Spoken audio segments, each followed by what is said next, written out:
organized together with the National Research Foundation of the Ukraine. Before I would like to hand over to Thomas Werder, who is the member of the executive management of the Swiss National Science Foundation, and Olga Podlowska from the National Research Foundation of the Ukraine, for their welcoming remarks, I would like to very briefly introduce you to today's agenda. Also, as already mentioned, please note that the meeting will be recorded, and after that, it will be shared on YouTube, Facebook, and other social media. In order to avoid any background noises, I would like to very kindly ask you to mute yourself so that it's more easy to understand each other. I'm going to very briefly share my screen just for the introduction of the agenda. So in the first stage, I would like to very briefly mention the past activities of the SNSF in order to support researchers in the Ukraine. After that, continue what is currently available for researchers affected by the war in the Ukraine. And that more in general, point out all the international collaboration opportunity the SNSF has, which will then also be available for researchers based in the Ukraine. And after that, we will still be available for approximately 30-40 minutes of questions and answers that you may have during the presentation. Yeah, so I think I would like to hand over maybe first to Thomas, please. Thank you very much, Timothy, and good afternoon also from my side. So the circumstances are quite terrible with this aggression of Russia against Ukraine, to say the least. And we really perceive this also as an attack on Ukraine, but also a general attack on freedom and democracy.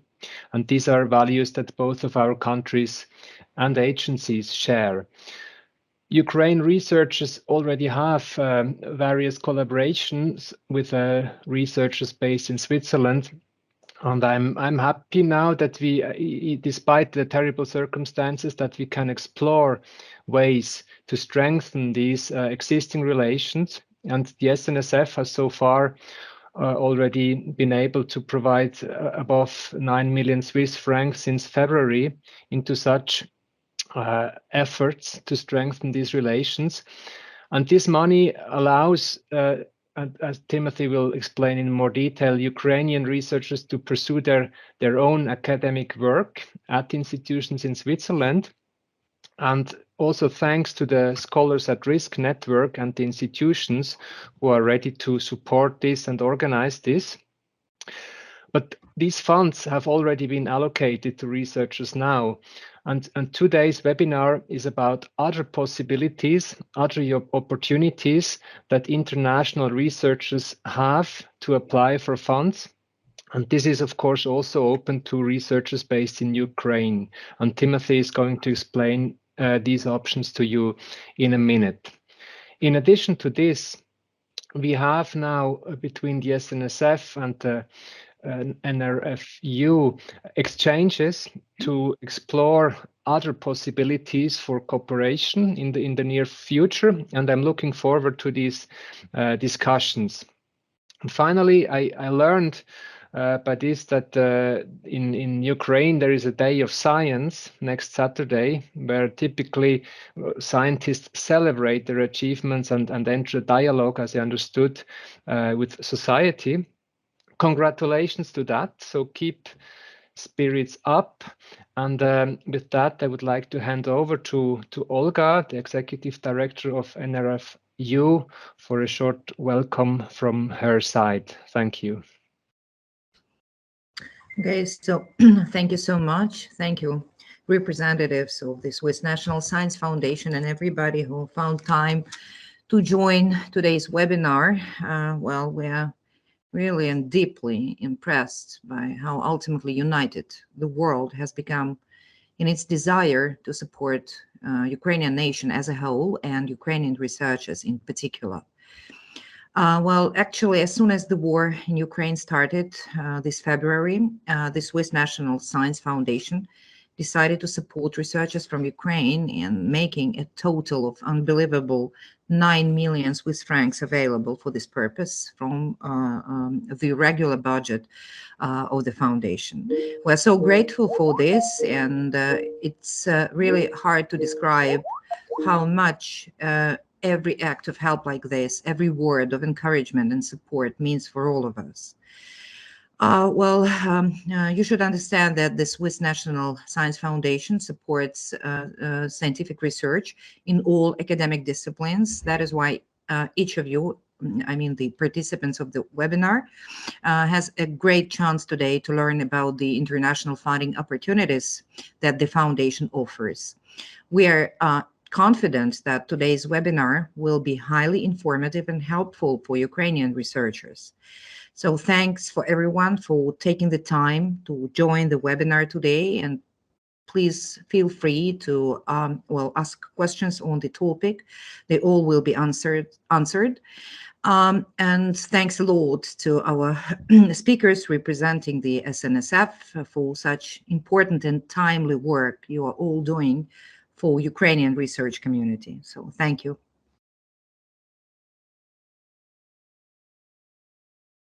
Thank you very much, Olga, and thank you very much, Thomas, for your kind words. I will now continue with the presentation of today's webinar. Just give me a second. Yeah, so I hope you can see the presentation. That was about the schedule already presented to you before.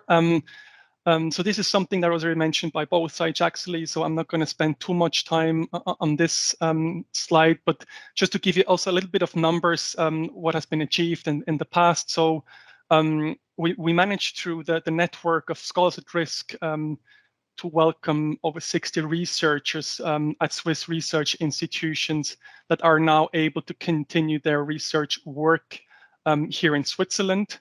And another 40 researchers from the Ukraine have been embedded, so to say, in ongoing research projects that are already funded by the SNSF. That will be in the form of a PhD student or a postdoctoral researcher. So this is also like a joint forces of both, let's say, researchers based in Switzerland and Ukraine. Due to the very high demand we received for these specific measures, we unfortunately cannot accept any further application for the time being.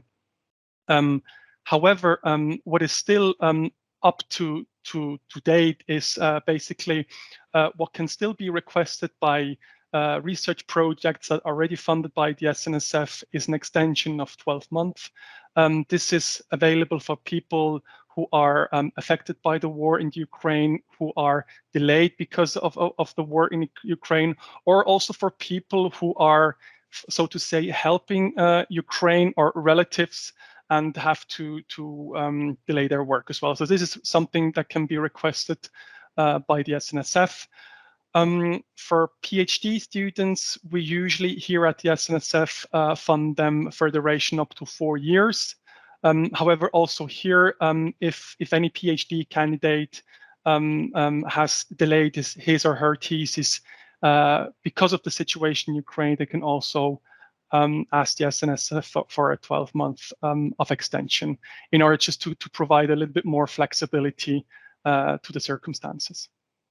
What is also already something in place that can be requested is for all ongoing SNSF projects, researchers from the Ukraine, again, in the role as a PhD student or a postdoctoral student, they can also be included in ongoing projects as long as their salary costs can be covered by the global budget of the SNSF. So that's for projects that are already funded by the SNSF. Now I would like to continue with the funding instruments the SNSF has in its portfolio and that are also available for researchers in the Ukraine. Just as a side mark, if there are other people from other countries also in this webinar, these would also be basically all instruments that are available worldwide. So there is no restriction. I would like to start with the instrument of the scientific exchanges because it's a very straightforward, I would also say, simple funding scheme that basically includes two components. On the one hand, there is research visits for researchers from abroad coming to Switzerland, or for researchers from Switzerland going abroad for a certain period of time. In that case, that would be a duration of 1 to 6 months. So that's for the research visits. At the same time, the same instrument also includes scientific events, which are to be organized in Switzerland with a duration of up to 5 days. And here, researchers, for example, from the Ukraine, can be invited for a certain exchange on specific topics, and that again, that is available worldwide. For both instruments, we basically support the room and board costs and also the travel expenses for researchers traveling to Switzerland. It is an ongoing call, so you can actually submit a proposal anytime in the year. The only thing I would like to highlight here in this regard is that we from the SNSF need approximately 4 months in order to review and evaluate the proposal. So this is the time span we need in order to give you a response to your application. So this is also then the international research collaboration I would like to highlight here. So also something that is very straightforward is the role of the project partner. So basically that's a researcher that partially contributes to an SNF project and does not bear a main responsibility. However, she or he can then request up to 20% of the overall budget. The project partner is usually available for most of the SNSF project, most prominently for the national project funding, where we have 2 deadlines per year, which is the 1st of April and the 1st of October. But for most of the funding instruments, project partners are available. The other 2 programs I would like to dedicate a bit more in detail is Synergia and then Ambitzone as a career funding instrument. Starting with Synergia is basically a collaborative research program for interdisciplinary research with a breakthrough character. So here it usually includes 2 to 4 applicants from different disciplines who work together on the same goal and in a close network. Provided that there are 3 or 4 applicants, one applicant can be based abroad if his or her expertise is not available in Switzerland. So that's the requirement there is for the applicants from abroad. In terms of eligibility, formal eligibility and also eligible costs, everything is very much oriented towards the project funding. So in a very brief nutshell, this means, so this instrument is basically for established researchers, for researchers that already have a doctorate since 4 years. They are independent researchers. They are employed at a research institution for the duration of the whole project. And they also have the necessary access to the infrastructure. So that's from that side. When it comes to eligible costs, here also usually people can then request salaries, but only for PhD students and postdoctoral researchers. The main applicants traditionally don't request or cannot request their own salary. Also, that includes consumable costs, costs for traveling, etc. So that's everything that is included. And the maximum amount for a single grant can go up to 3.2 million Swiss francs. Synergia grants are reduced per 1 person for a period of all applicants, and the duration is 1 to 4 years. What is a bit also, what I would like to stress in this regard is there is, let's say, most probably, or maybe the last call to, or the deadline on the 2nd of November this year. And then we will have a certain transformation phase where it is not entirely clear how it will continue and whether there will be another call also in the next year. So for that purpose, I very much invite you to subscribe to your newsletter that keeps you informed about all upcoming calls, also about Synergia.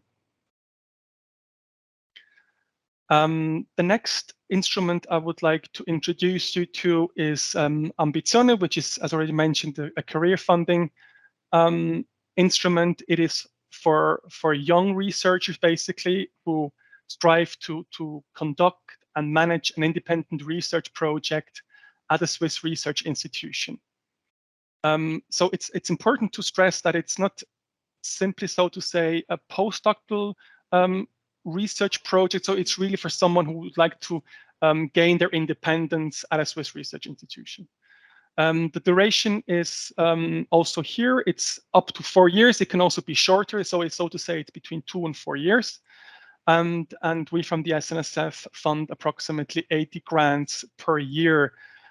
Here, I think I could also add that it is quite a strong competition. We usually receive between 450 and 480 applications per year, which is then somehow a success rate between 15 and 20% per year.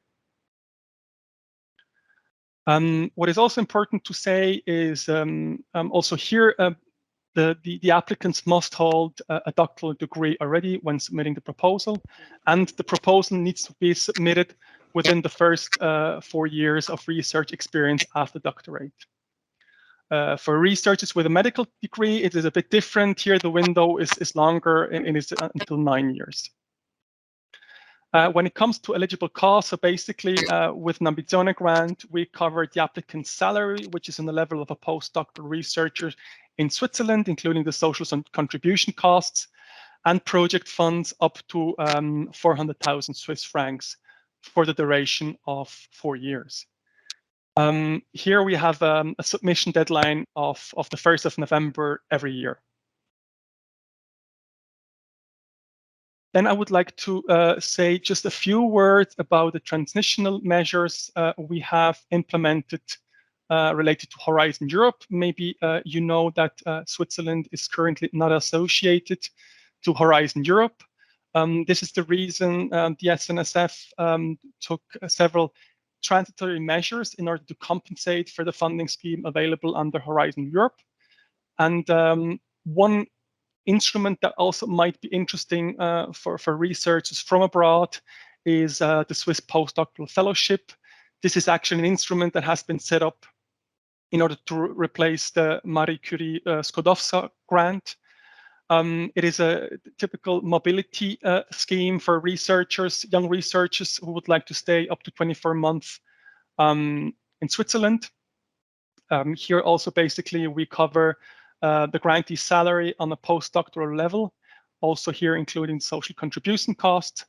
What is also available under the postdoctoral fellowship is project funds of up to 24,000 Swiss francs.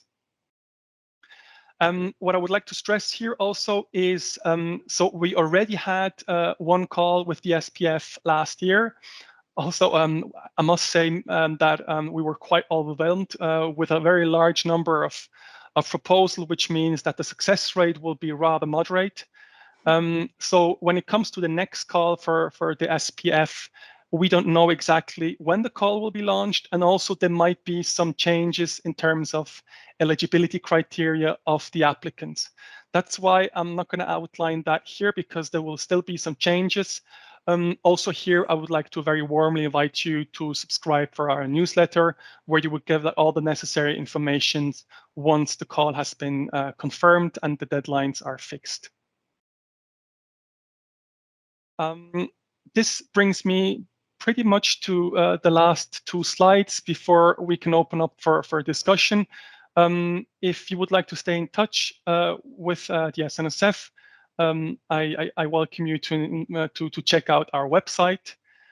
Also, we're quite present on all social media channels, I would say especially Twitter and also Instagram. And as already mentioned, I would very much invite you to subscribe for our newsletter that is available on our website. Also, if there are any specific questions we cannot answer today, or maybe you will listen to the podcast later on and you would have to have a question later on, please also feel free to send us an email at international@snf.ch, and we will do our very best to reply to your questions as soon as possible. Yeah, so that leaves us to the next and last point for today. So that would be our discussion. If you have any questions, from a procedural point of view, I would like to suggest that if you have any questions, please maybe use the chat to send us your question. I also have my colleague here in the call, which is Céline Rossier. She's a communication specialist from the communication department, and she will gather then the questions and give you the floor one by one. And it would be very nice if it's your turn, if you could maybe turn on the camera so that we know who we're talking to and we have like a bit of a more exchange. Yeah, so that was it. I think I can stop the presentation here. And yeah, so ask you if you have any immediate questions.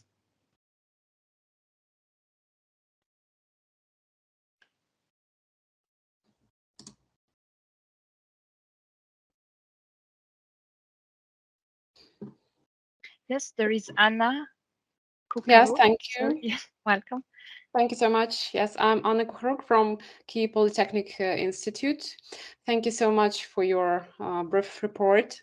This is really kind from you to introduce this program. And my question is, what is the priority to choose some program for young scientists?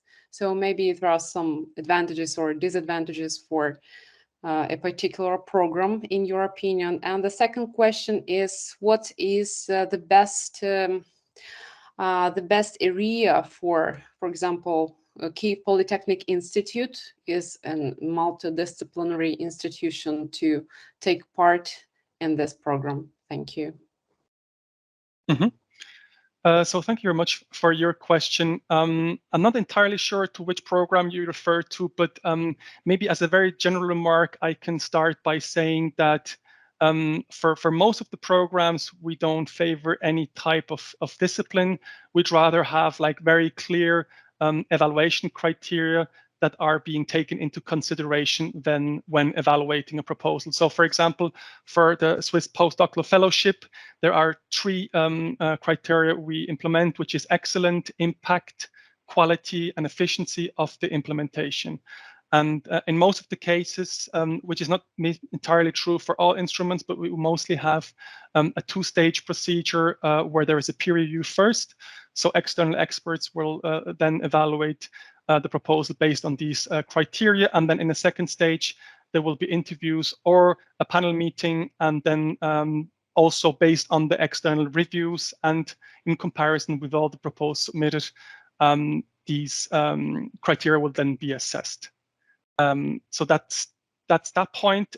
When it comes to, as you mentioned, the disciplines. So for SPF, for example, it is really open to all disciplines. The SNSF has a very pure bottom-up approach, trying to offer all fields of research as good as possible. Вебинар запускаю параллельно просто. Михаил Thank you so написал, much. подключайся к вебинару. Sorry, I think.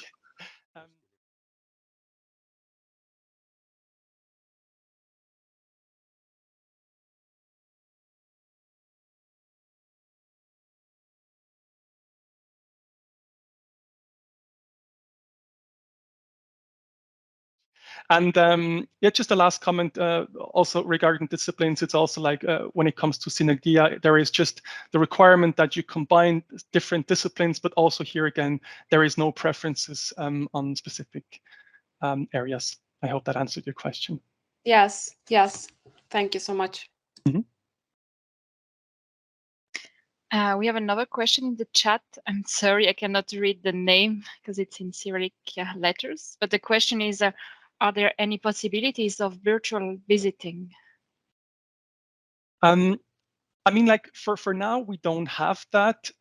This is also some of the, at least from my experience, a first time we organized such a webinar with another funding organization. However, I think this is actually one of the good parts of the pandemic, if I may say so, that all these electronic exchanges became much more easy. And we will certainly take that into consideration if that's something the SNSF would like to also implement in the future. Maybe you can then also specify a little bit more what you mean about your visit. Would it be at the SNSF, or would that be more of an exchange? Maybe you could also then specify that in a bit more detail. You can also then send me an email if that would be more suitable for you. And we also have a question from Oksana Kohut, and she's asking, I am right that only scientific exchanges are available for current PhD students from Ukraine? Yeah, so when it comes to the scientific exchange instrument, there is a slight differentiation between the visits, where a doctorate is already needed, and the events, basically. So here it also is also available for bachelor students, master students, and so on. But the pure requirement for the visits is actually that you need to have already a PhD. Also, you need to be employed by the research organization already in the Ukraine by at least 20%. Thanks a lot for the answer. Mm-hmm. We have a question from Katarina Chulkina. Which researchers are the priority for our programs? Yeah, so that depends very much on the state of your research career. I think I can say that for let's say a number of research programs here at the SNSF, it concerns established researchers who have their PhD and already like a certain degree of experiences. However, there's also a very large variety of career funding measures that is also like available for researchers, for very young researchers. I think Ambitzone is a very good example. We have where researchers only have to have 1 year of research experiences as a postdoctoral researchers. So I think it's very important to first define what is your current situation, and then also check the available options. So, but that what I presented here today basically summarizes all the options that are available for researchers in Ukraine.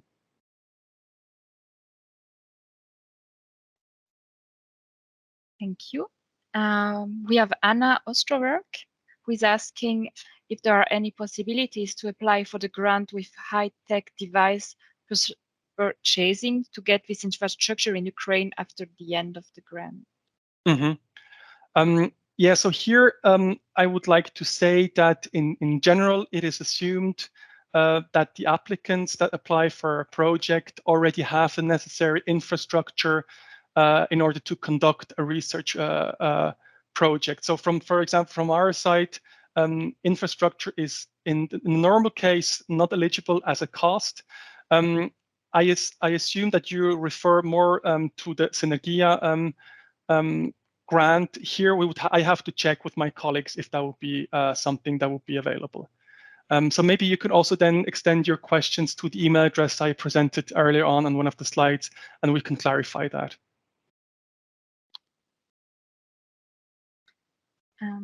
I don't see any other question in the chat.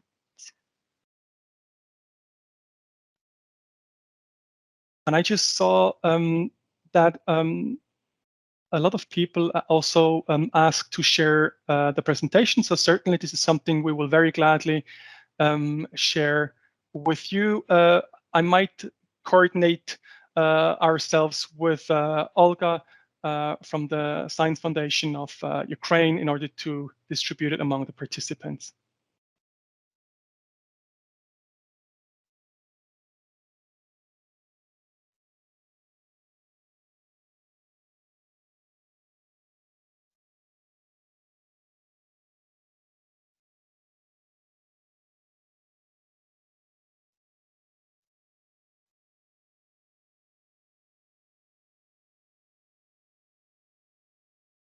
there is a question from Maria Sievers.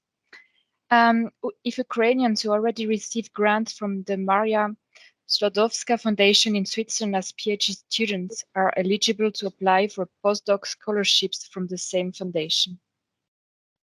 Unfortunately, this is something that is not possible. So we would like to always avoid the situation where there's a double funding.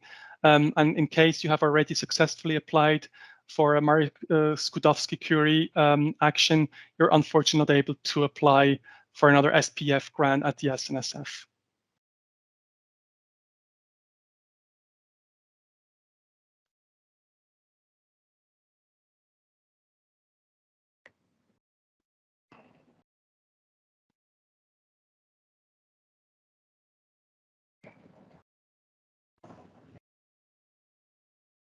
No further questions. I mean, as already mentioned, we remain at your disposal. If you have any other questions, maybe they're going to come at a later stage, you can always send us an email. And depending on the number of requests we will receive, we will get back to you as soon as possible.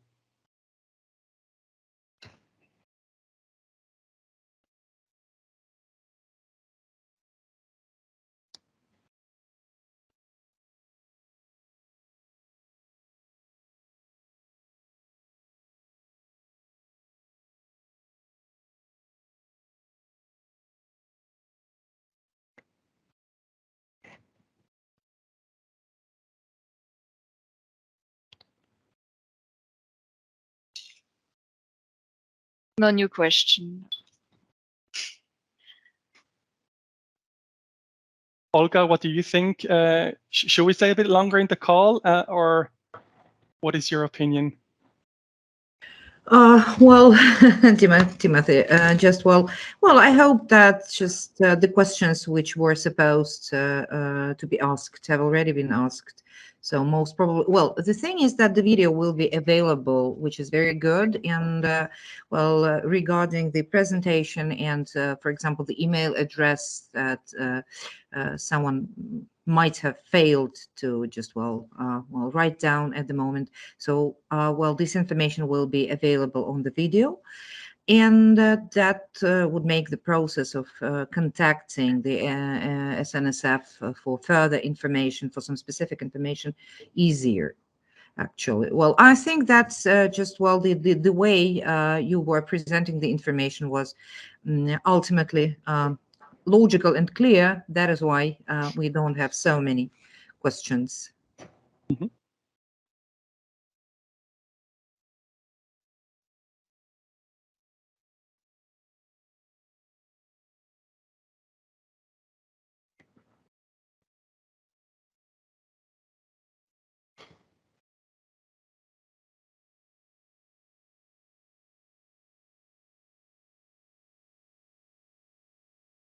Okay, so if that's the case, just to be sure, Olga, so the recording will be shared on your website and also on Facebook and YouTube, if I understand correctly, right? Yeah, absolutely right. Yeah. Okay. Absolutely. Yeah. Okay. Very So, good. Yeah. and Timothy, I have a question, if you don't mind, as a matter of fact. So, I have a question about just, the very general tendency. I'm not talking about the specifically designed calls that involve researchers from Ukraine. Well, I'm talking about your regular calls and regular activities. So, what is is there any statistics, maybe just very general, about the number of winning proposals and just, winners and projects, teams of researchers, in connection to the field of research? So, who predominantly becomes the winner? The researchers working in the field of natural sciences, or maybe, some engineering, or Yeah. I mean, this is certainly something also statistics I'm more than happy to share with you. I would say the success rates are more or less very balanced between the different disciplines. I may also say that we're in a very comfortable situation where, let's say in national project funding, we have a success rate between 42-45%, depending a bit on the different years. But that would be pretty much the same in the social sciences, humanities, medicine, biology, or the natural sciences in general. When it comes to international collaboration, it gets a bit a different picture. So we have certain programs with specific countries where I must say that the success rate can also be reduced to approximately 20%. With these transitory measures, I also further explained, here the competition is extremely severe, where sometimes we are around 10%. So it depends very much on the different fields and also on the funding instrument and whether it's international or not. And usually on the international environment, we have like a lot of severe competition. That is also due to the fact that the funds are a little bit less available for international collaboration than in the national project funding, even though I also would like to add that even in the national project funding, we have always a lot of international opportunities. So it would be wrong if I would say that it's only reduced to national activities, because it always includes like a lot of international activities as well. And then one more question, if you don't mind, about the Absolutely. international activities. So what do they normally include? Are they, the so-called bilateral calls normally, or is it inclusion and involvement of representatives of different countries working under, just working in a team of Swiss researchers? So what is I understand that you have multiple instruments, but what are the most popular ones, the ones that are you can tell us about? Yeah, sure. Yeah. I would say that the most popular programs we have are the bilateral programs we have with selected regions of the world. These are at the moment, let's say the BRIC countries, but also it would include Korea, Japan, and other countries. So that's, I think, very popular. And here we usually have joint research projects where it includes a research project with a partner from the other country that work together on a common goal. And usually they include also on each side PhD students and postdoctoral researchers. It's very similar to what I explained to Synergia, where the main applicant is not able to apply for his or her own salary, while the salaries of the PhD students and postdocs are covered. The duration is usually fixed on 4 years. This in order to give the PhD students the opportunity to complete their theses within the framework of this project. As I mentioned, we usually try to keep the field as open as possible because we follow this very pure bottom-up approach. However, if we, for example, collaborate with very big countries like India or China, we would have to reduce the field a little bit and set like a thematic focus in order to use the funds better. Otherwise, I think it might be difficult to handle all the applications. So that's, I would say, the very popular programs we have. Yeah. Oh, thank you so much. Tim, we have one last question from Anna Osterberg. She's asking, can the group apply for the grant? It depends on what grant you refer to. So for most of the instruments are outlined earlier in the presentation, which concerns the project partner, Ambitzone as a career funding instrument, and also in the SPF, it's always a single person that applies in the role as a main applicant. So maybe the question would rather be no for a group. Of course, there are always like a lot of researchers behind. However, it's really tailored for individual researcher. Also, when it comes to Synergia, this interdisciplinary research program, here it's only for one research partner abroad. However, here, for example, it's to say that there will be one main applicant abroad, while he or she then will include a certain number of PhD students or postdocs within his or her team? So here the answer would be again, yes. But so to say, the application is for an individual person, but sometimes it will also allow, depending on the instrument, to include other researchers.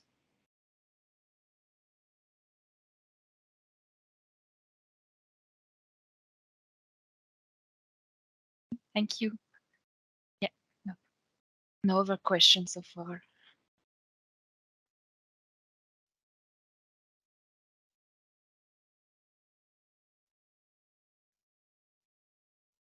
Yeah, so I think otherwise, I think I wouldn't want to. There is another question. Can I talk? Yeah. Yes. Of course, yes. Please go ahead. Yeah. Thank you for your presentation. My question is, as you may know, in Ukraine now, it's impossible to cross the border for men from 18 years old till 60. So, am I understand correctly that the only possibility to get funding staying in Ukraine is to find from 2 to 4 partners in Switzerland? That would be one opportunity. The other opportunity would be as a project partner. So also here, you will be still located in the Ukraine. You could request up to 20% of the overall budget. Yes, like the applicant in Switzerland requests for. And you could use these funds in the Ukraine. The funds would then be transferred to you by the Swiss applicant. As already mentioned, most of the SNSF research instruments have this component of a project partner. But most probably, or most popularly, it's used for the national project funding, where we have a deadline in the 1st of April and in the 1st of October every year. The other example you mentioned correctly is Synergia, where if there are 3 or 4 applicants involved, one applicant may be based outside of Switzerland if his or her expertise is essential for the project and not available in Switzerland. So that definitely is going to be also an option for you as well. Thank you. You're welcome. We have another question from Vitaly. How long does it take from the application to the visit to Switzerland? So we usually schedule for a month until from the submission until the decision. So so this is basically the duration we have. And then, of course, you also need to organize everything to Switzerland. But in 4 months, everything should be decided and also then inform the researchers. Exactly. Sorry, I guess that was related to the scientific exchanges. Yes, otherwise, for other programs, it takes more time. But that's for the research visits within the framework of the scientific exchanges.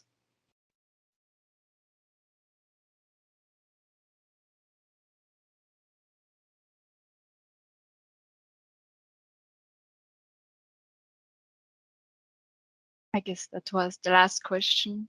Mm-hmm. Yeah, I think I don't want to spend too much of your precious time. So I think we can close here. Please really feel free to get in touch with us. We're very happy to share the presentation and also the record of today's webinar with all of you. It will also be available on Facebook and YouTube. And other than that, I also wish you a very nice research stay next Saturday, despite the very difficult circumstances. And I wish you all the best for your future career, despite the very difficult circumstances. And maybe I would like to hand over to Olga for some remaining closing remarks. Oh, Timothy, thank you so much. Well, the webinar turned out to be really full detailed and precise information. So thank you for your time, and thank you for actually, designing today's webinar in such a way that everything is so clear. But I'm sure that, many of us will have further questions. So, please get ready for answering them. Okay, so thank you. Thank you so much. Great. Thank you very much. And